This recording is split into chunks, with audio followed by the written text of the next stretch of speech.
Ya, kita mulai ya. Selamat siang, Assalamualaikum warahmatullahi wabarakatuh. Agak cepat dulu untuk materi yang pertama ini ya. Saya rencanakan ada 4 materinya.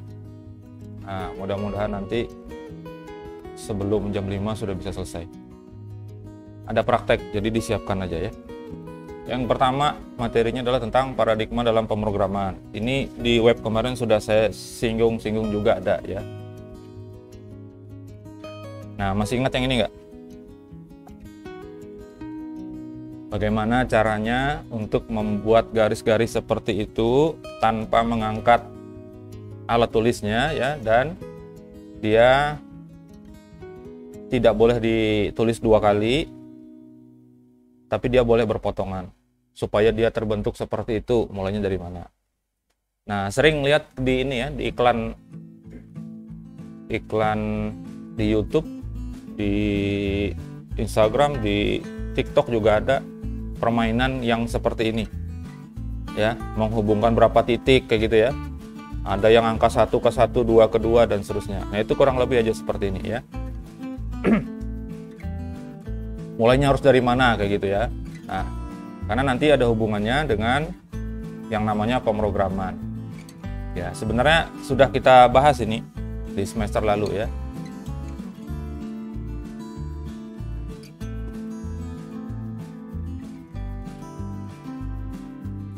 Kira-kira kalau bikin seperti ini mulainya dari mana ya? Jadi nggak boleh 2 kali, misalnya garis ini sampai 2 kali di sini nggak boleh. Harus 1 kali saja. Tapi semuanya harus bisa terhubung dan terbentuk seperti itu.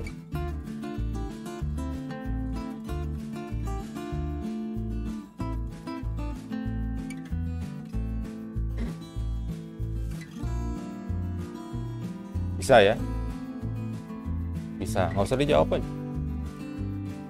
Pasti bisa ya, cuman ada yang langsung cepat bisa mikirnya, ada yang agak lambat ya, karena perlu memperhatikan dulu jalurnya kemana ya, tapi bisa kok ya.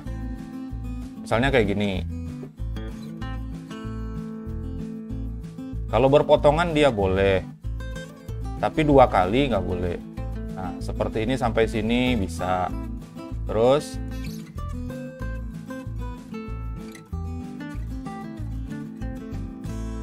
sudah dapat nih ya? Ketemu sudah ya? Bisa diselesaikan nih membuatnya. Ah, seperti itu. Caranya harus benar tapi ya. Bisa dari mana aja itu bisa. Tapi ada bagian yang nanti tidak bisa. Mulainya misalnya dari puncuk sini nggak bisa. Bisa nggak? Mulainya nariknya dari atas sini. Bisa nggak? Dicoba aja nanti ya. Sudah lewat aja, nggak usah terlalu pusing. Ini sudah pernah ya, gimana caranya memindahkan cakram dari sini, ini A ya, kemudian dipindahkan ke B sini. Boleh pakai alat bantu tiang atau batang besi C, jadi dipindah-pindah. Yang penting posisinya nanti sama seperti di A ini, jadi yang 4 di bawah. Cakram paling besar tetap ada di bawah, berurutan ke atas sampai yang paling kecil. Pindah ke sana, pindah ke sini, akhirnya bisa juga. Itu kalau urutannya dibolak-balik nggak akan bisa ketemu ya. Atau bisa juga ketemu tapi lama. Ini sudah pernah kita bahas ya. Misalnya 1 pindah ke C, kemudian yang 2 pindah ke B, terus yang dari C pindah lagi ke B dan seterusnya gitu ya. Bisa kok. Tapi syaratnya adalah pindahnya harus ke B. Jangan di C, urutannya itu. Urutan cakramnya. Nah, itu teknis ya. Nggak usah dibahas yang itu. Sudah pernah juga saya sampaikan tentang ngambil air pakai ember ya. Ya. Gimana caranya memasukkan gajah dalam kulkas? Sudah tahu caranya. Ya kan? Jangan mikir kulkasnya kecil, gak muat pak, gak usah mikir itu, yang penting caranya aja. Gimana caranya? Buka kulkasnya, masukin gajahnya, kemudian tutup, selesai. Dah gitu aja. Kalau cara memasukkan tuyul dalam botol gimana?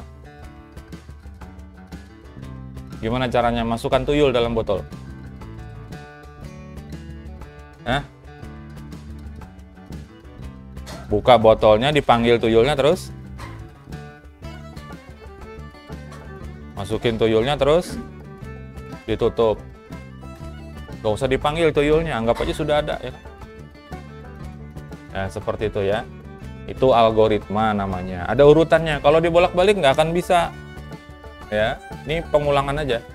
Ya. Kalau dibolak-balik nggak akan bisa. Ditutup dulu, kemudian baru dimasukkan. Ya, kemana memasukkannya? Sudah ditutup. Nah, kayak gitu ya. Itulah namanya algoritma, yaitu urutan langkah-langkah dalam menyelesaikan masalah. Kalau urutannya salah, maka masalahnya kemungkinan besar tuh tidak selesai nanti. Tidak bisa diselesaikan. Ya. Dan cara-caranya itu bisa lebih dari satu. Ya. Bisa lebih dari satu. Ada yang harus muter-muter dulu, berhasil juga. Ada yang langsung tepat gitu ya. Nah, yang lebih diutamakan itu adalah yang tepat, cepat, kemudian simple dia. Nggak perlu banyak langkah. Itu yang lebih utama ya. Dalam pemrograman juga sama kayak gitu. Jangan mutar-mutar kemana-mana prosesnya. Kalau bisa langsung aja. Apalagi kita berhubungan dengan yang namanya web. Web itu semakin banyak kodenya, ukuran filenya semakin besar. Semakin besar ukuran file, semakin lambat diaksesnya. Itu ya. Jadi algoritma ini berkaitan dengan cara kita berpikirnya gimana. Makanya diajarkan di semester 1. Logika dan algoritma. Kalau nggak salah itu. Diajarkannya di semester 1. Karena jadi bahan ke semester 2, 3, 4, 5, 6. Algoritma tuh kepake terus. Nah, terus programming itu apa? Karena kita mata kuliahnya kan programming ya. Object Oriented Programming kalau bahasa kerennya. Bahasa kitanya pemrograman berorientasi objek. Ya, programming itu kegiatannya adalah kegiatan atau proses menulis kode. Sebutannya menulis ya, bukan ngetik. Walaupun kenyataannya kan kita ngetik kode. Ya, tapi istilahnya itu adalah menulis. Menulis kode. Proses menulis kode itu namanya programming. Tapi nggak hanya itu aja, termasuk di dalamnya misalnya memperbaiki kode yang salah misalnya, atau memindahkan supaya dia lebih tepat dalam proses dan sebagainya, itu juga termasuk dalam programming. Kemudian kode itu ditulis menggunakan bahasa pemrograman tertentu, beda-beda. Nah, di PBO ini bahasa yang kita gunakan adalah bahasa PHP. PHP kemarin sudah dapat. Ya. Hanya mengubah dari cara konvensional ngodingnya menjadi cara yang berorientasi objek, itu aja ya bedanya. Sampai sini ada pertanyaan nggak? Nggak ada kan? Bagus. Lanjut aja ya. Paradigma pemrograman ya. Paradigma itu kerangka berpikir, model, teori pengetahuan, itu definisi-definisinya ya.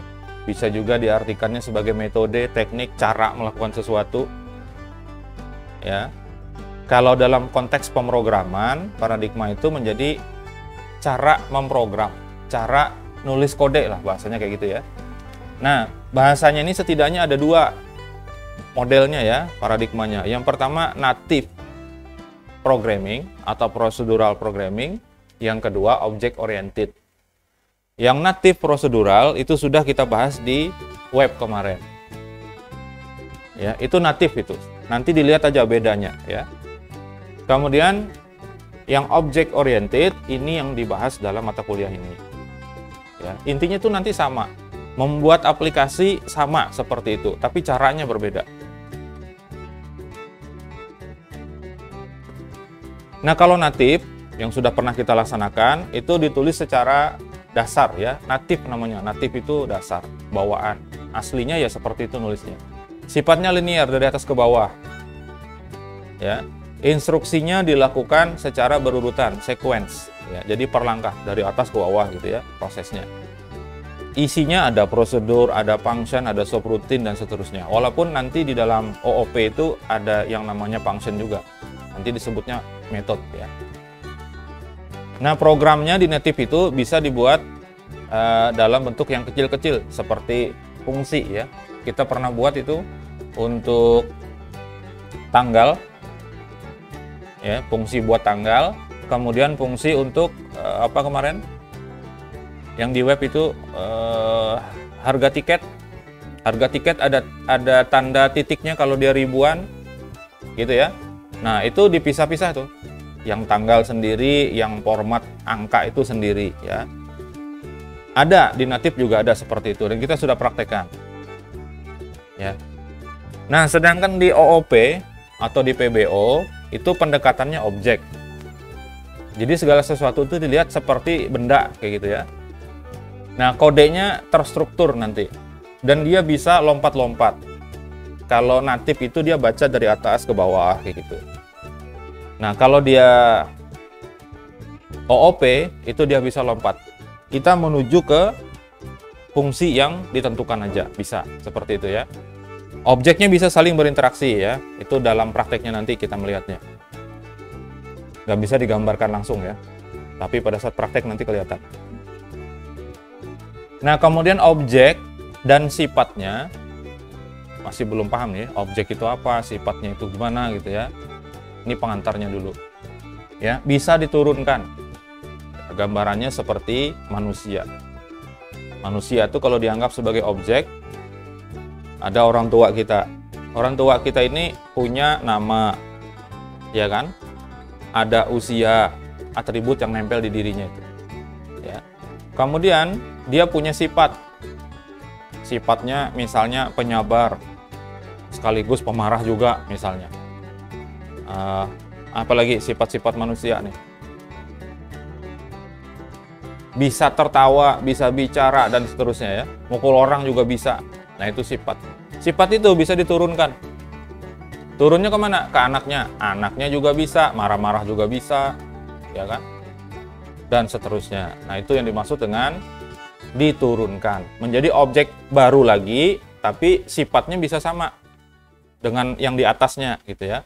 Bahkan objek turunan ini bisa punya sifat yang lebih daripada istilahnya yang atasnya. Ya, kelihatannya kalau dari manusia gitu ya. Orang tuanya ada yang gaptek kan? Adalah pasti. Kayak abah saya tuh juga sama, nggak terlalu bisa. Ya. Mama saya juga nggak terlalu bisa.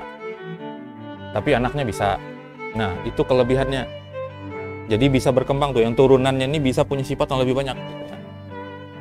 Tapi itu gambarannya seperti itu ya. Sampai sini nggak ada pertanyaan kan? Bagus. Ya, langsung aja, ya kan? Nah, perbandingannya antara yang native dan yang object oriented ya. Nggak semuanya ya saya bahas ya. Misalnya di native itu simple, mudah diimplementasikan. Iya, kalau dia ukurannya kecil, programnya. Seperti di web kemarin itu kecil, pakai native, oke lah ya.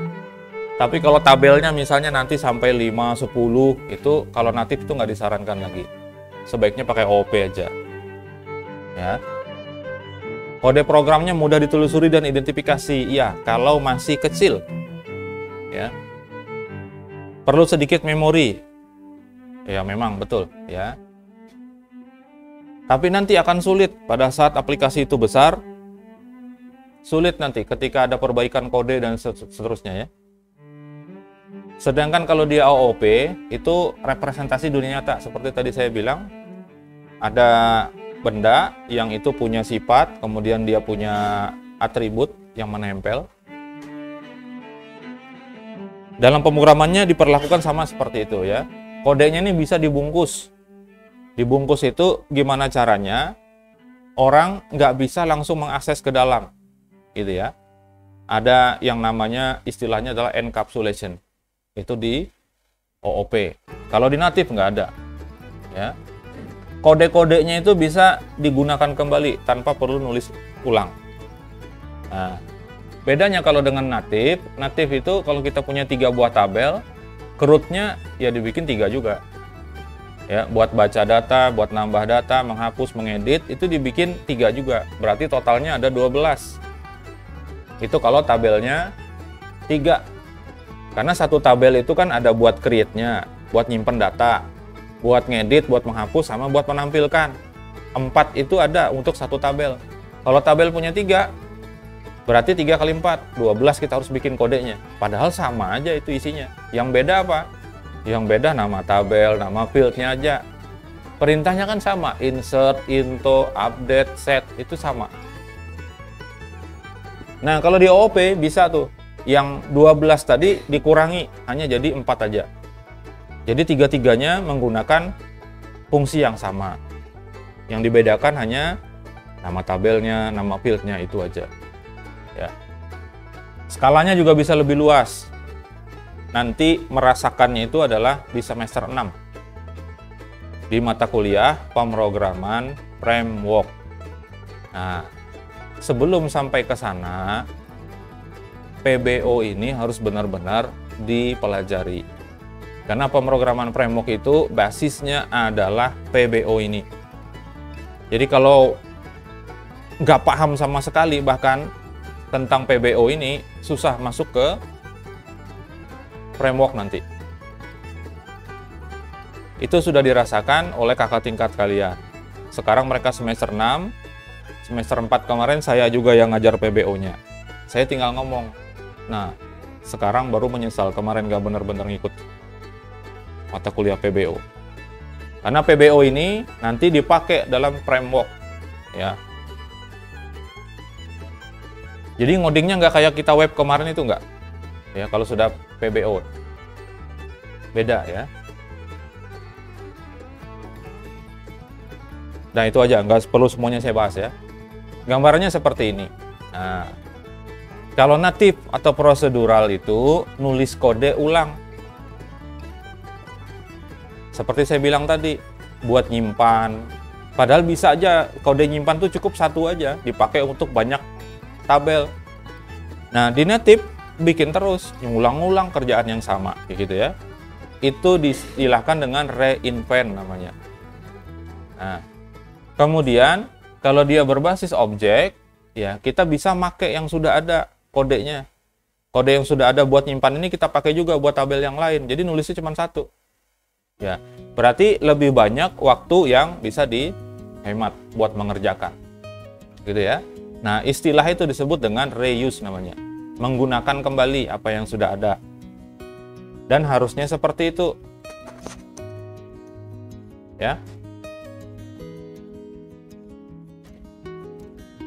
Nah, konsep dasar OOP itu banyak bahasannya ya, sampai saya tulis DLL di situ. Apa DLL? Oh, dan lain-lain.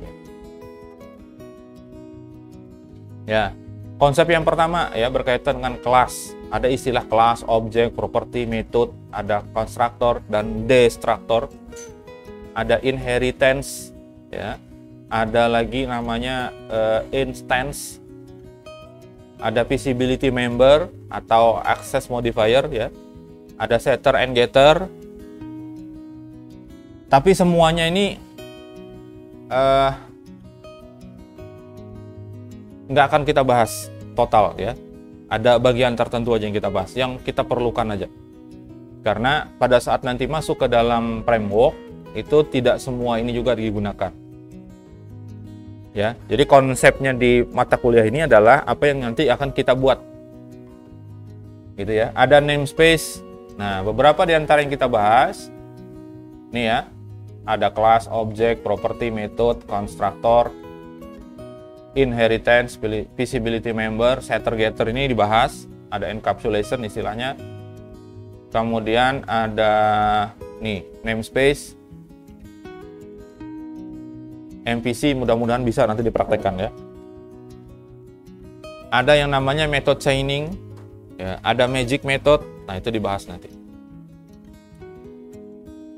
Sampai sini Ada pertanyaan?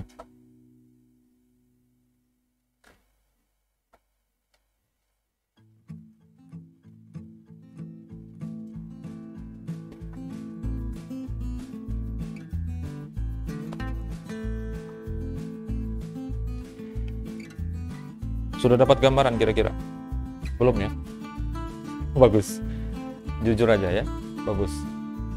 Karena pengantarnya dulu. Ini paradigma pemrograman baru ya. Yang penting diketahui bahwa paradigmanya ada dua. Yang pertama native, ngoding biasa. Yang kedua berbasis objek, itu dulu. Ya. Objek itu seperti apa? Ini setelah ini. Gitu ya. Kita lanjut ya. Bagian yang kedua. Nah, baru masuk kita ke konsep dasar OOP.